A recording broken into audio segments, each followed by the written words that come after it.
కుర్రోళ్ళు అంటే ఫస్ట్ పేరు విన్నప్పుడు ఏమనుకున్నాం గానీ, టీజర్ చూసిన తర్వాత దీంట్లో అంతకు మించి అనిపించే కంటెంట్ ఉందని అర్థమైంది. Thank you. అయితే యాక్చువల్‌గా ఇదంతా కూడా ఒక గోదావరి స్లాంగ్‌లో జరుగుతున్న ఒక కథ అని మాకు అర్థమవుతుంది. అయితే రీసెంట్‌గా పవన్ కళ్యాణ్ గారు పిఠాపురం నుంచి పోటీ చేసినప్పుడు ఆయన చెప్పారు. ఇండస్ట్రీ మొత్తం ఇక్కడికొస్తది. మొత్తం ఇక్కడి నుంచి జరుగుద్దని చెప్పి.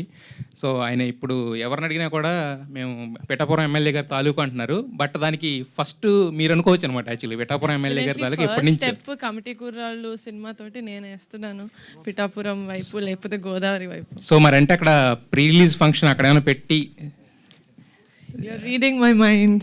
యాహ్! పవన్ కళ్యాణ్ గారిని యూఆర్ రీడింగ్ మై మైండ్. ఉంటదా అయితే? వస్తున్నారా?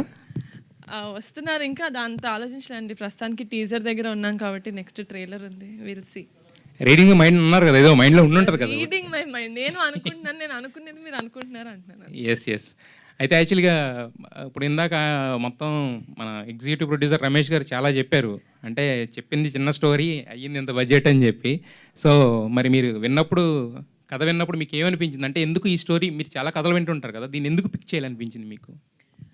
అంటే డెఫినెట్గా నేను ఫస్ట్ టైం విన్నప్పుడు నేను ఆంధ్రాలో పుట్టలేదు, నేను హైదరాబాద్లో పుట్టాను. నాకు ఆ భాష అంటే నాకు ప్యూర్ తెలంగాణ ఎలాగైతే అర్థం కాదో అలా ప్యూర్ గోదావరి యాస కూడా నాకు అంతగా అర్థం కాదు. అంటే అంత ఫ్లూయెంట్గా నేను పట్టుకోలేను.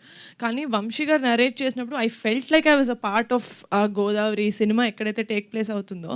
I felt like I was a part of that. అంటే అదే చెప్పినట్టు 11 మంది హీరోలు, 6 హీరోయిన్లు కాదు, 11 మంది లైఫ్ స్టోరీలోకి it just sucked me in like that. So I could not say no. నాకు నో చెప్పే ఆస్కారం లేదు ఇంకా, because it was such a good narration. నేను మీకు ఆల్రెడీ చెప్పాను, it was a very good narration. మా ప్రొడ్యూసర్ గారు చెప్పినట్టు మ్యూజిక్తో పాటు వినిపించారు మాకు narration. So I think we had very good imagination cinema ఎలా ఉండబోతుంది, లేకపోతే ఆయన విజన్ ఎలా ఉంది అని. So it was a 100% yes starting నుంచే. అయితే యాక్చువల్గా ఏంటంటే, ఇది సినిమా కింద వచ్చినప్పుడు ఏంటంటే ఒక కొత్త డైరెక్టర్ నమ్మి ఇంత ప్రొడక్షన్ అంటే ఒక చిన్న రిస్క్ అయితే ఉంటుంది. అదే వెబ్ సిరీస్ అంటే మీరు ఆల్రెడీ ఇంతకుముందు హిట్స్ ఇచ్చారు కాబట్టి పెద్ద రిస్కే ఉండదు, రిస్క్ టేకింగ్ తక్కువ ఉంటుంది కదా ఫ్యాక్టర్. మరి ఆ రిస్క్ తీసుకోవడానికి ఎందుకు మీరు ముందుకు వచ్చారు?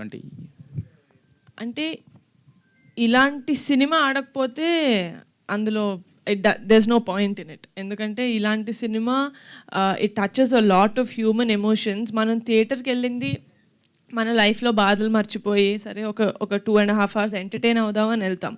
బట్ ఆ ఎంటర్టైన్మెంట్తో పాటు మనకి ఇంకేదన్నా ఇంటికి టేక్ బ్యాక్ చేసుకోవడానికి ఇంకేదైనా వస్తే దట్స్ అ బోనస్.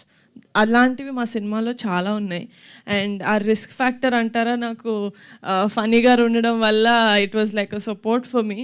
సో అంత రిస్కీ అనిపించలేదు, ఎందుకంటే I had another producer with మీ.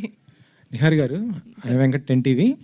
ఏం లేదు, ఇందాక ప్రొడ్యూసర్ గారు చెప్తూ ఈ సినిమా ఎలక్షన్స్కి ముందు వస్తే బాగుండేది అని అన్నారు. అంటే ఇప్పుడున్నటువంటి పరిస్థితులను దృష్టిలో పెట్టుకుని ఈ సినిమా చేశారా, లేకపోతే? అంటే ఎలక్షన్స్ అనేది cinema crux of the story కాదండి, it's just a part of it. ఎలా అయితే మనం ఒక 30 సంవత్సరాల్లో అన్నీ మన లైఫ్లో ఎలా అయితే ఉంటాయో, చిన్నప్పుడు ఆడే క్రికెట్ దగ్గర నుంచి మన కొట్లో తీసుకునే చాక్లెట్ వరకు ఆ ఊరు పంచాయతీ ఉంటుంది, లేకపోతే ఆ ఊరు రాజకీయాలు ఉంటాయి. ఆ రాజకీయాలతో పాటు మనకి ఎలాగా అదర్ థింగ్స్ కూడా లైఫ్లో ఇన్వాల్వ్ అయి ఉంటాయి first 30 years of our life ఒక ఊరు అలాంటి ఊర్లో పెరిగితే కనుక.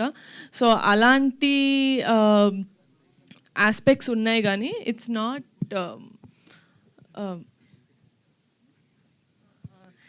Not completely based on politics.